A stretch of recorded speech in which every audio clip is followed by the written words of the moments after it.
Cara kita bukan tentang tazkirah Ramadan, tapi kita nak ulang kaji tentang fiqh jamak dan qasar. Tak lama lagi akan ramai bermusafir balik ke kampung. Ya, ada situasi orang tu tak layak untuk jamak dan qasar ketika mana dia di kampung. Dia hanya layak dalam perjalanan sahaja setelah dia keluar daripada qaryah ataupun mukim dia. Assalamualaikum warahmatullahi wabarakatuh. A'udzubillahi samil alim minasyaitonir rajim. Bismillahirrahmanirrahim. Alhamdulillahirabbil alamin. Wa bihi nasta'in ala umuri dunya waddin. Wassalatu wassalamu ala asyrafil anbiya'i wal mursalin. Sayyidina Muhammad wa ala alihi washabihi ajma'in. Rabbi shrah li sadri wa yassir li amri wahlul 'uqdatam min lisani yafqahu qawli. Subhanaka la ilma lana illa ma 'allamtana innaka antal alimul hakim. La hawla wa la quwata illa billahil aliyyil azim. Allahumma salli salatan kamilah wa sallim salaman taman ala sayyidina Muhammad alladhi tanhalu bil qadatan farju bihil qurab wa taqada bil hawaij wa tunalu bihir raghaib wa husnul khawatim wa yastasqal ghamamu biwajhihil karim wa ala an yusabihi fi kulli lamhatin wa nafasin bi'adadi kulli ma'lumin lak wa ba'd. Alhamdulillah, syukur pada Allah Subhanahu wa taala yang telah menentu dan memilih kita tuan-tuan di antara orang yang dapat hadir awal di masjid-masjidnya, surau-suraunya untuk merebut peluang fadilat Jumaat. Lebih lagi di bulan Ramadan Al-Mubarak. Lebih lagi ada yang merebut berada di saf hadapan. Rebutlah duduk saf hadapan. Jangan duduk dekat AJK punya ruang tu, sudahlah. Baik. InsyaAllah terima kasih pada pimpinan Masjid Al-Falah USJ 9 minta anda untuk memenuhi ruang tazkirah pada tengah hari ini. Bicara kita bukan tentang tazkirah Ramadan, tapi kita nak ulang kaji tentang fiqh jamak dan qasar. Tak lama lagi akan ramai bermusafir balik ke kampung. Ya, ada situasi orang tu tak layak untuk jamak dan qasar ketika mana dia di kampung. Dia hanya layak dalam perjalanan sahaja setelah dia keluar daripada qaryah ataupun mukim dia. Ada orang yang dia sangkakan dia layak jamak dan qasar. Sebenarnya tak layak pun, sebab yang dia balik tu rumah dia dah. Baik. Hukum mengqasar salat ketika musafir pada asalnya harus dan merupakan satu keringanan. Tetapi jika dipersoalkan mana yang lebih afdal, qasar solat ke atau tamam 4 rakaat? Buat penuh ke atau buat qasar? Baik. Dalam mazhab Imam Ahmad, salat qasar lebih afdal secara mutlak. Imam Ahmad bin Hanbalilah. Kerana Rasulullah SAW dan Khulafa Ar-Rashidin selepas baginda sentiasa melakukan salat secara qasar dan setiap musafir yang mereka laksanakan. Itu pada sisi mazhab Hanbali. Pendapat masyhur dalam mazhab Syafi'i, salat qasar lebih afdal bagi mereka yang merasakan tidak suka atau berat hatinya untuk melakukan qasar, disebabkan dia mengutamakan solat secara tamam. Yang ini bukan tidak suka kepada sunnah, dia terbiasa, aku lebih suka solat 4 rakaat. Tapi dia lupa kan Allah Ta'ala lebih suka hadiahnya diraikan. Allah Ta'ala bagi rukhsah tu keringanan, tu hadiah untuk kita. Tuan-tuan, contohlah yang di-Pertuan Agong nak bagi kita pingat, kan, PJK, pingat jasa kebaktian contohnya lah. Tiba-tiba kita tolak, tak payah tuanku, bagi orang lain. Apa rasa tuanku? Dia katanya. Banyak cakap pula orang ni. Apalah kau ni, aku nak bagi pingat, kau tak nak. Orang lain punyalah nak, gitu kan. Ini daripada Allah Ta'ala, lebih-lebih lagi lah sepatutnya kita raikan situ, tuan-tuan. Baik.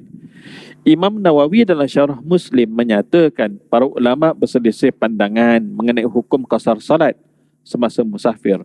Imam Asy-Syafi'i, Imam Malik dan kebanyakan ulama menyatakan adalah harus, sama ada mengqasar salat ataupun solat secara tamam sempurna 4 rakaat, mana yang 4 tu ya ketika musafir. Tetapi pendapat yang sahih lagi masyhur ialah mengqasarkan salat lebih afdal kerana meraihkan Keringanan yang Allah Ta'ala bagi situ dia kan. Mak ayah Ana sendiri pun dulu tak biasa nak tamam, nak buat solat qasar, rasa macam kurang pahala dia kata. Nak jamak lagi tak reti. Kita ajar, lama-lama biasa lah. Kan? Senang je, mudah je. Baik. Apakah syarat musafir yang diharuskan solat qasar?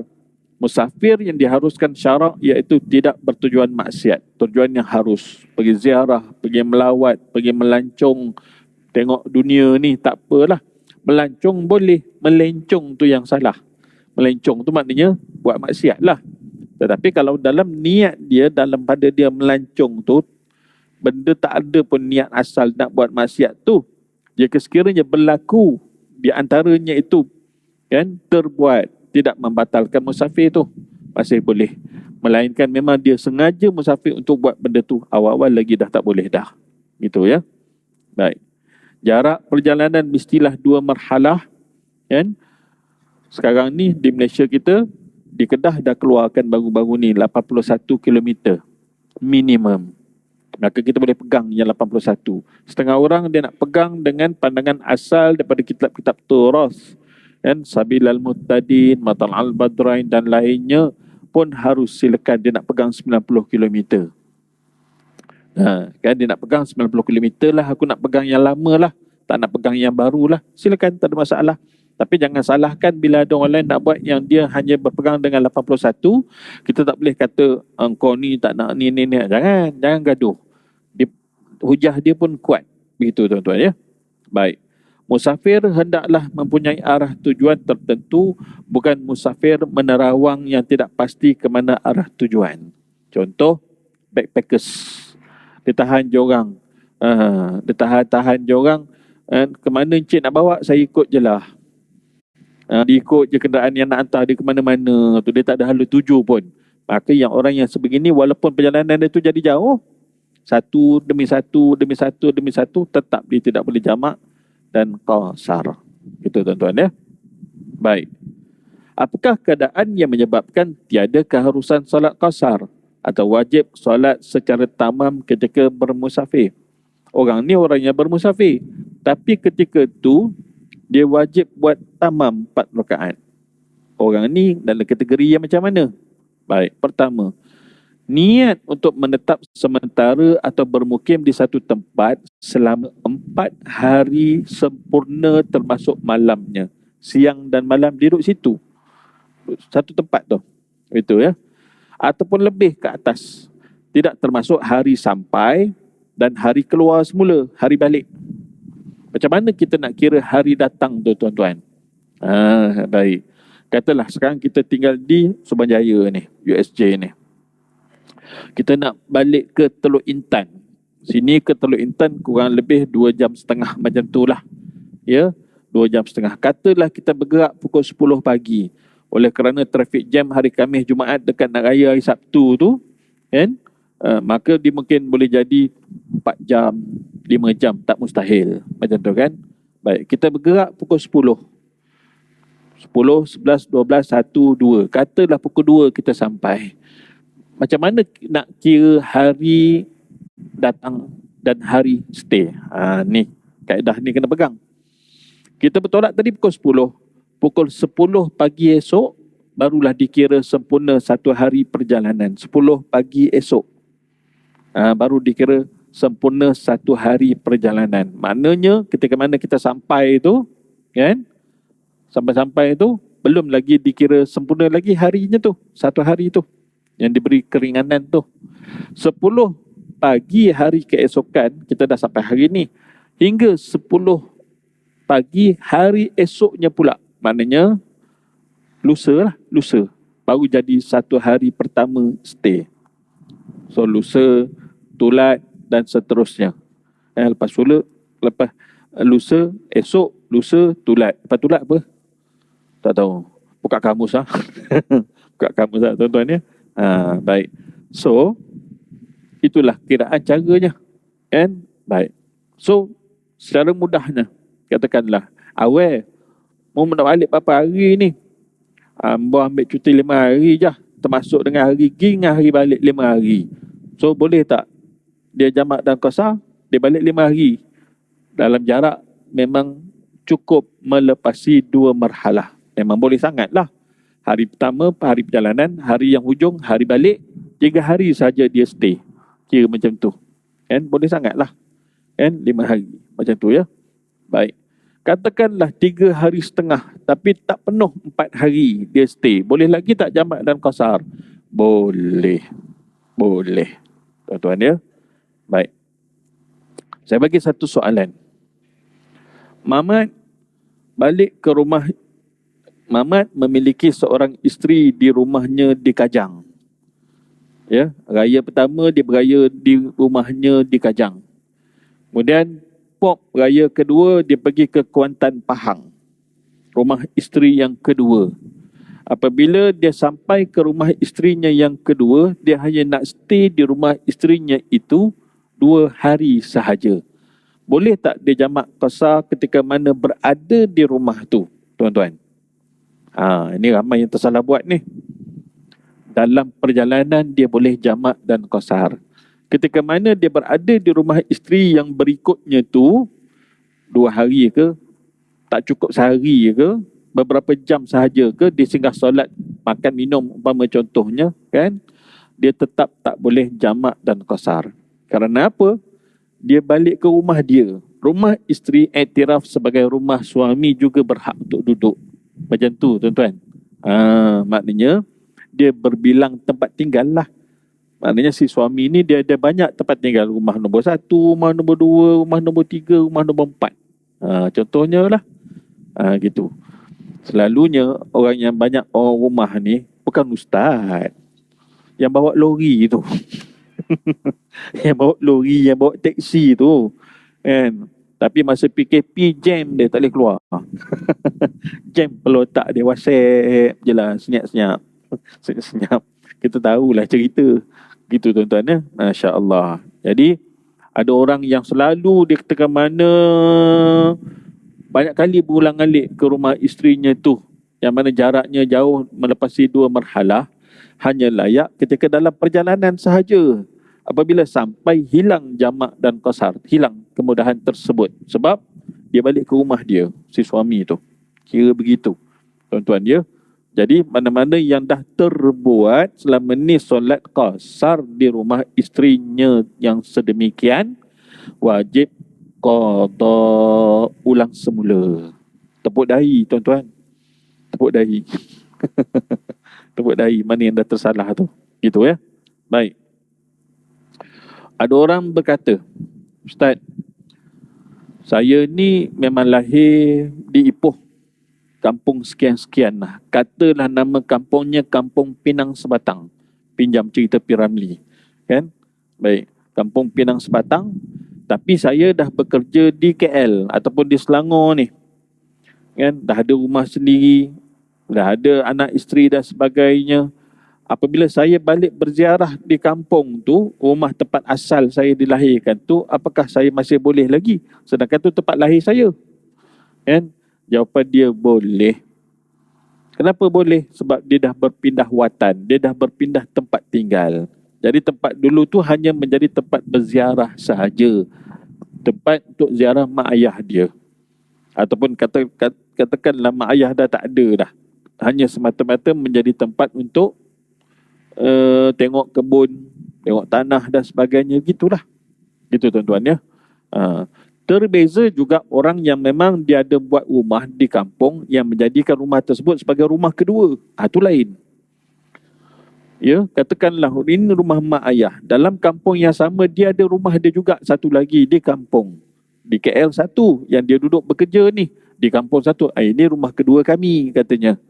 Kan?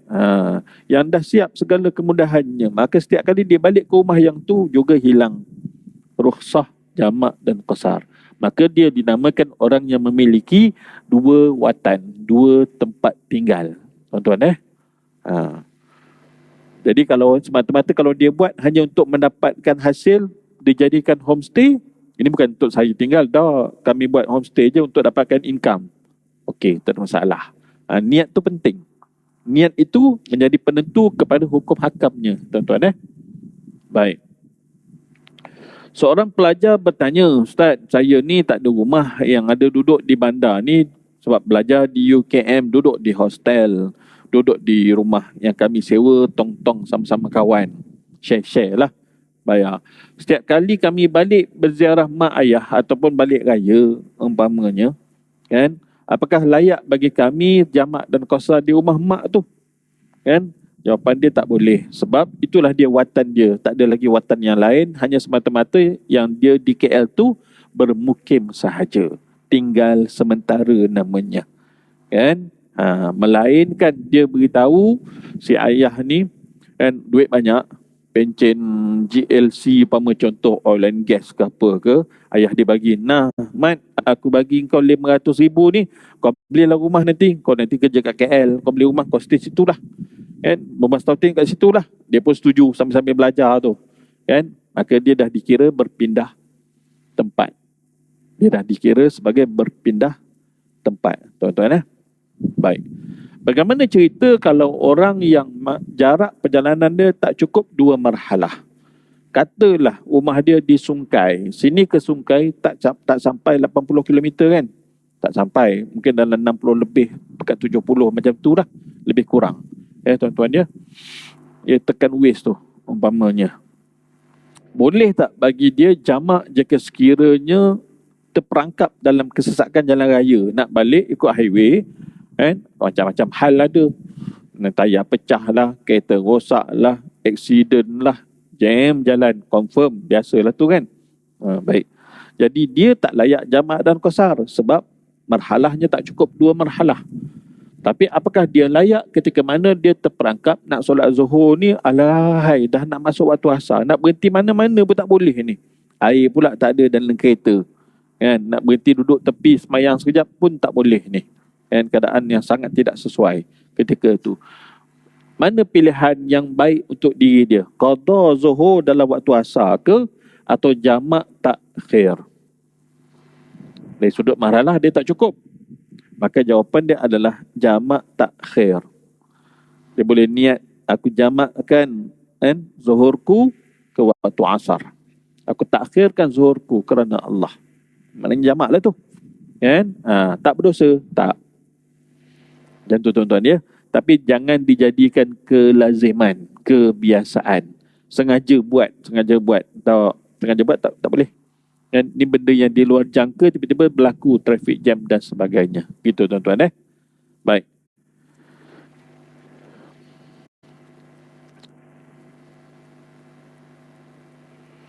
Bilakah dan apakah tanda tamatnya keharusan solat qasar bagi seorang yang bermusafir?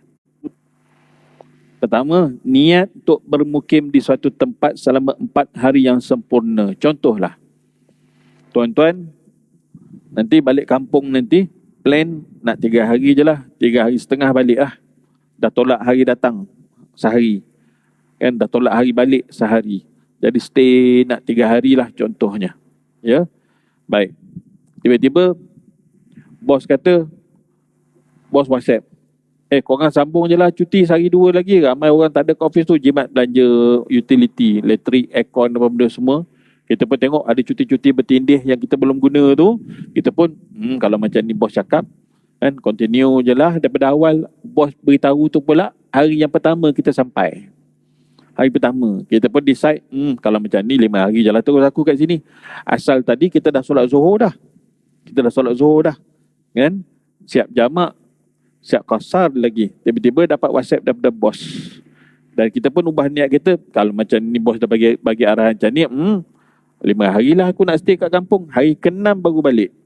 Bila berubah niat, maka berubah hukum.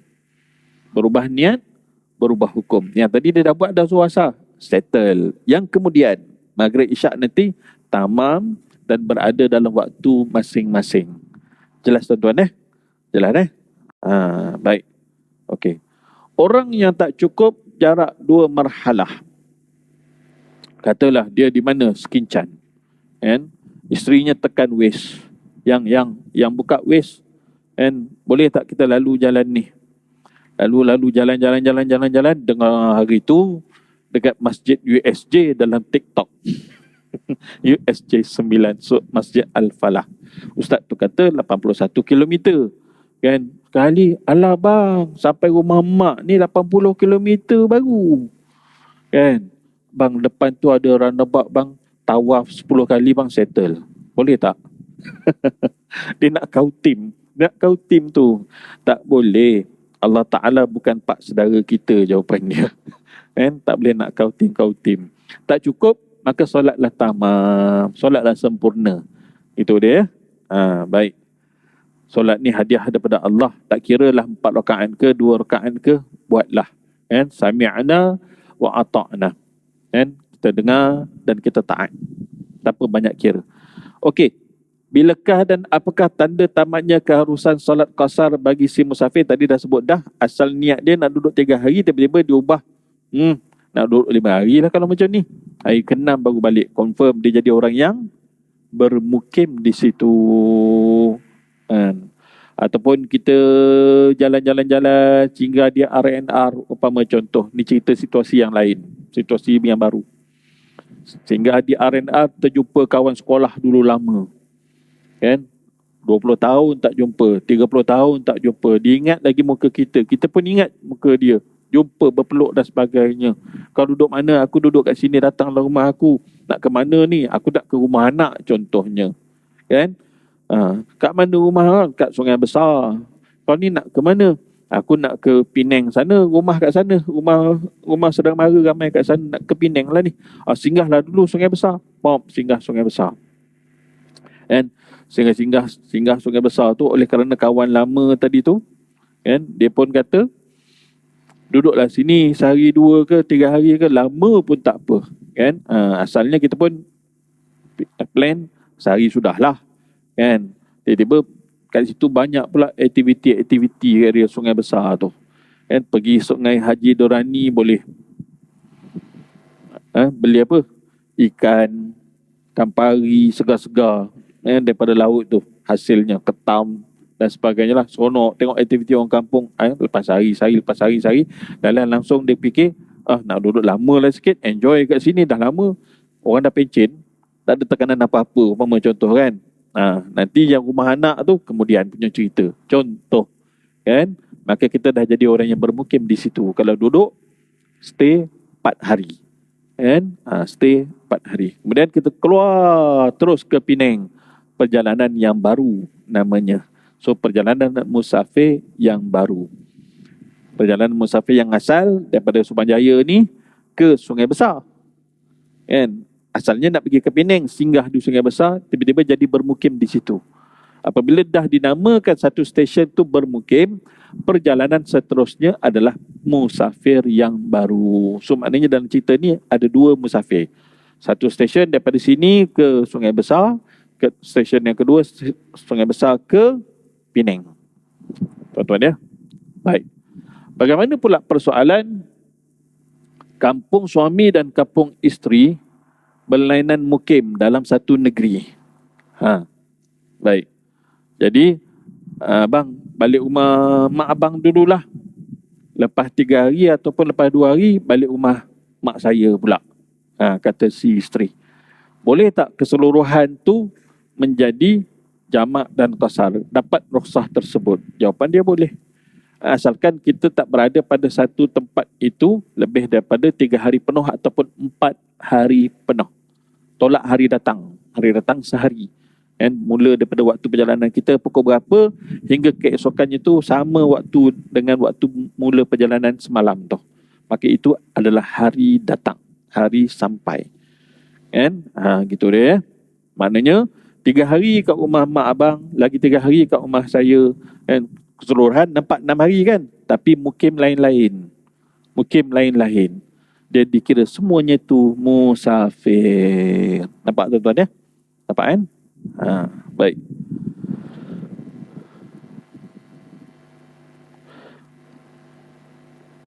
Seterusnya, apabila tiba kembali ke tanah air atau tempat permulaan perjalanan, masuk sahaja si musafir ke dalam sempadan qaryah, ia tidak boleh lagi mengqasarkan solat. Contoh tuan-tuan, katakanlah tuan-tuan outstation pergi ke Ipoh, Rumah kat sini. On the way nak balik tu, kan, bos kata pergi ke Pasir Gudang. Ada meeting kat sana, kau pergi? Kan? Boleh pergi bos, tapi saya tinggal rumah dulu kejap, ambil laptop. Kan, dia balik pom, dia singgah rumah, ambil laptop. Masa dia singgah rumah tu, dia buat jamak dan qasar. Boleh tak? Dia kira balik rumah. Tak boleh lah. Gitu ya tuan-tuan ya. Dia tak boleh jamak dan qasar di rumahnya tu. Maka setelah mana dia keluar daripada rumahnya di Subanjaya ni, keluar daripada qaryah Subanjaya umpama contoh lah, ataupun taman tuan-tuan kan, satu qaryah dia ada satu masjid ataupun surau Jumaat. Tu kira satu qaryah. Yang qaryah yang lain, qaryah lain pula. Macam tu lah. Gitu ya. Baik. Jadinya dalam situasi ini, apabila kita balik ke rumah kita walaupun sebentar, ambil sesuatu barang, kalau kita nak solat di situ, kena solat tamam, sempurna, 4 rakaat. Kan? 4 rakaat. Itulah. Baik. Bagaimana pula orang yang telah solat Zuhur dan Asar jamak takdim? Jamak takdim ni maknanya dia buat kedua-dua solat dalam waktu Zuhur. Kemudian dia sampai ke Subanjaya ni, USJ 9 ni, sampai pukul berapa? Pukul 4.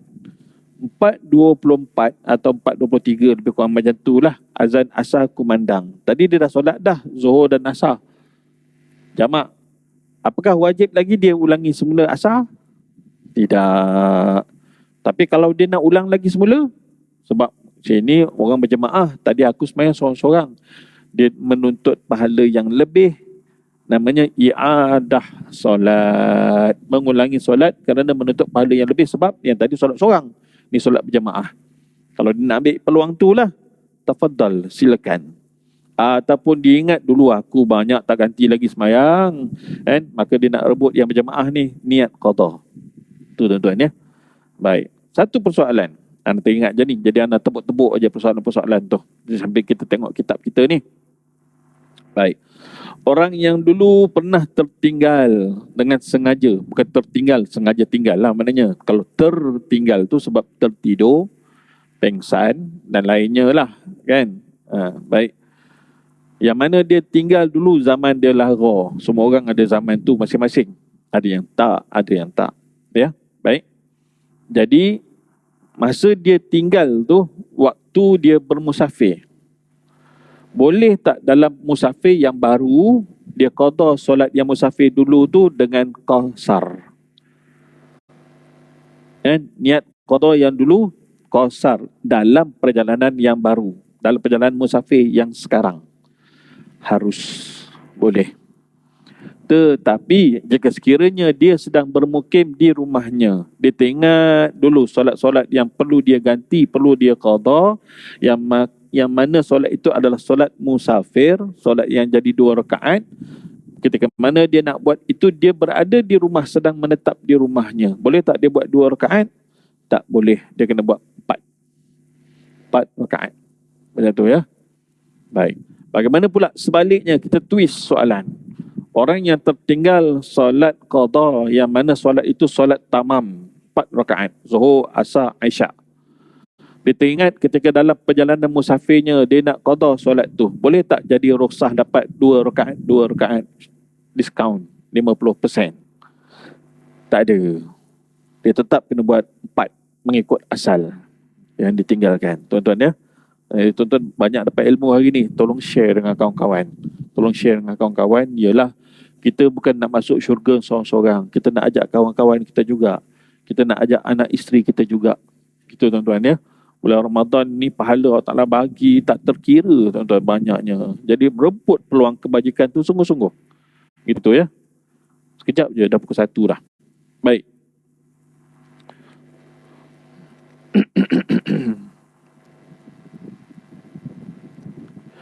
Bagaimana jika seorang musafir berniat musafir yang diharuskan syarak, tetapi di pertengahan jalan dia berniat melakukan maksiat? Ini satu soalan contoh dia bagi. Tidak harus ia mengqasar solatnya bermula daripada niatnya untuk melakukan maksiat, kerana musafir maksiat tidak mengharuskan solat qasar. Baik. Kan? Tapi soalan tadi, asalnya harus. Sebab dia tak ada niat nak buat maksiat tu pun. Dalam perjalanan baru bertukar niatnya tu. Gitu dia kan. Adapun jika pada asalnya ia berniat melakukan musafir yang harus, tiba-tiba ia melakukan maksiat dalam perjalanan, maka keharusan qasar tidak hilang. Kerana tujuan asal musafir adalah diharuskan oleh syarak. Baik. Balik kampung, bulan puasa elok, steady, tahan diri tu, tak beli nombor. Tak beli nombor ekor lah maknanya. Kan? Lepas raya, setan datang balik, masuk semula. Kan? Sekarang ni, setan-setan tu tengah team building. Tengah buat perancangan akan datang. Mangsa-mangsanya siapa major, siapa general, siapa sergeant, siapa corporal. Gitu tuan-tuan ya. So, dia orang tengah team building. Dan kami Jumaat tu, dia orang dah pack baju dah masuk balik dalam beg, nak balik-balik ke daratan. Macam tu lah lebih kurang. Gitu dia kan? Baik. Sekali bom kena pada kita. Sebulan aku lama tak beli nombor. Raya ni aku raya betul lah. Singgah kedai apek masuk on the way balik. Dia travel seorang-seorang. Naik motor ke naik kereta ikut lah. Kan? Line clear dia kata. Wah, dia nak balik rumah dia tu perjalanan harus. Betul? Ya, rumah kat sini contohnya lah. Singgah kedai nombor. Singgah kedai nombor dia beli tu tak membatalkan rukhsah tadi. Sebab perjalanan asal dia memang bukan untuk maksiat. Gitu tuan-tuan ya. Melainkan memang perjalanan dia niat asal lagi untuk ke arah tujuan tersebut memang untuk maksiat. Itu dia lah. Ada beza tu tuan-tuan ya. Bagaimana pula orang yang perjalanan asal dia? Ana twist soalan pula. Memang bergerak kedua-dua otak, side kiri, side kanan ni. Ya, macam mana? Perjalanan asal dia maksiat pula. Di pertengahan tiba-tiba bertukar nak bertaubat pula. Katalah dia bergerak daripada Gua Musang. Kelantan lah. Kelantan. Bergerak daripada Gua Musang nak ke KL. Buat apa? Nak bekalkan dadah. Hantar dadah ke hantar senjata beli daripada Siam, Thailand dan sebagainya ke ikutlah. Tiba-tiba dalam perjalanan dia dengan kawan dia, dengan saing dia tu buka channel radio pop dengan tazkirah. Tiba-tiba dengan tazkirah dua-dua ni. Fardu tadi Allah, mana kita tahu. Ramai orang bertaubat tuan-tuan, dunia gelap dia macam-macam perangai setan yang dia dah buat. Macam tu tuan-tuan ya. Allah Ta'ala takdirkan jari dia tu pergi tukar channel pop dengan tazkirah tentang maut. Contohnya lah, tiba-tiba dua-dua masuk dalam hati tu sedih. Aku nak bertaubat lah, ya Allah, nak bertaubat lah. Kan? Terus dia delete kontak-kontak dia semua tadi tu. Segala macam benda dadah apa semua tu, dia nampak tepi jalan, line clear, ada semak samun, kita humban kat situ, kita tanam lah. Taubat. Perjalanan asalnya tu memang cukup melepasi 2 marhalah. Gua Musang, mari KL ni. Itu kan? Baik. Jadi dia buang tu kat mana? Kuala Lipis contohnya lah. Kawasan hutan banyak tu. Kan? Contoh. Ya. Baik. Start daripada dia buang tu, lokasi mana Kuala Lipis tu, batu berapa contohnya. Kiralah jarak ke hadapan nak sampai ke KL ni cukup tak 2 marhalah? Lebih.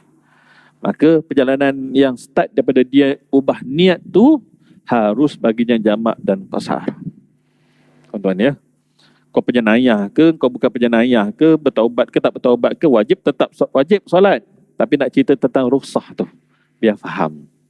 Tu tuan-tuan Masya Allah, tabarakallah. Baik. Seterusnya.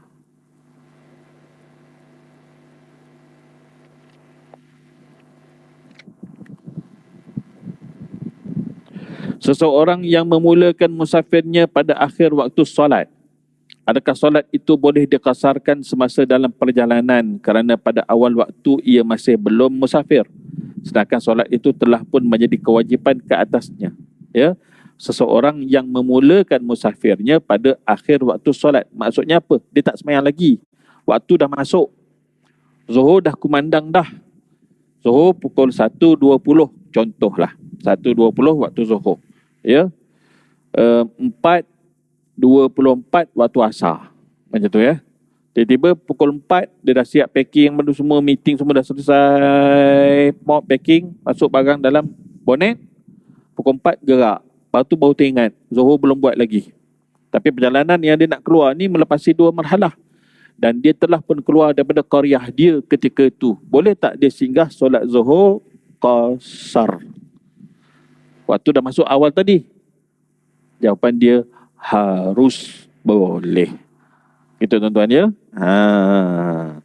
Ya, ini nak faham hukum tu. Tapi pada sudut afdalnya dah masuk waktu tu, buatlah awal waktu. Itu yang paling baik lah. Tapi nak ceritakan tentang hukum, layak tak kalau dia nak solat jamak takdim ataupun dia nak buat jamak takhir, pun boleh. Pun boleh. Asalkan masih ada ruang waktu untuk dia niat jamak tadi dan dia telah keluar daripada qaryah dia. Sekurang-kurangnya waktu niat dia tu kan lulus ruang untuk solat kan 2 rakaat tu. Sekurang-kurangnya. Jadi dia jangan sampai dah masuk waktu baru dia pergi niat untuk jamak. Dia dah berdosa dah. Maka dia telah menjadi qada. Macam tu tuan-tuan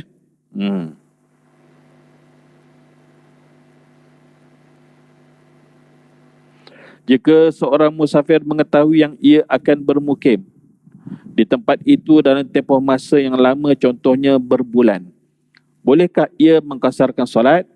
Dah tahulah kan, tak boleh lah. Ia tidak boleh mengqasarkan solatnya dalam tempoh mukimnya itu, kerana tempoh berbulan itu telah menamatkan status sebagai seorang musafir. Yang dinamakan seorang yang musafir adalah perjalanan itu sendiri melepasi 2 marhalah, dan apabila dia stay pada satu tempat persinggahannya itu tidak sampai 4 hari penuh, dan seterusnya dia pergi pula ke destinasi yang lain, itu masih lagi dikira musafir lagi, dan seterusnya. As long dia tidak menetap pada satu tempat, stesen dia tu tak sampai 4 hari penuh. Macam tu tuan-tuan ya. Ada orang dia bertanya, Ustaz, kami pergi conference di luar negara itu ini dan sebagainya, katalah hotel kami di dalam qaryah sekian-sekian, tempat conference ataupun training satu lokasi yang berbeza dalam negara tersebut, dalam satu ni daerah lain, ni daerah lain, ataupun mukim lain-lain lah qaryahnya. Oh, dah dekat dah tu. Masih. Jadi dia tidak berada pada tempat yang sama siang dan malam. Dia hanya ada malam saja. Siang dia di lokasi lain. Walaupun dia 3, 4, 5 hari sekalipun, tapi dia tidak menetap pada satu tempat. Apakah dia dikira orang yang musafir? Jawapannya ya. Gitu tuan-tuan jadi jelas. Mungkin ramai yang akan tertanya-tanya, banyak soalan nak tanya. Tuan-tuan boleh save nombor saya kalau nak tanya tentang bab jamak dan qasar ni. Kejap lagi betul talu lah soalan akan masuk. Tak apa, nanti Ana akan jawab pelan-pelan lah lepas solat Jumaat nanti. Nombor Ana 019 271 4750. Ustaz Hazrul, HAZROL, 019 271 4750. Jangan kita tersalah dalam melakukan ibadat solat. Sebab ramai orang dia salah sangka, dia salah faham. Oh, bawah 3 hari, bawah 4 hari itu boleh jamak dan qasar. Yang dia tu balik seminggu. Dia balik seminggu kat kampung tu, Jadi 3-4 hari dia buat jamak qasar kat kampung dia. Lagi yang balance itu dia buat tamam. Habis.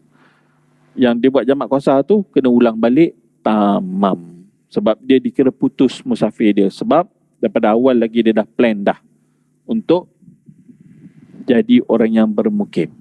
Gitu tuan-tuan ya. Ramai yang buat macam ni tuan-tuan.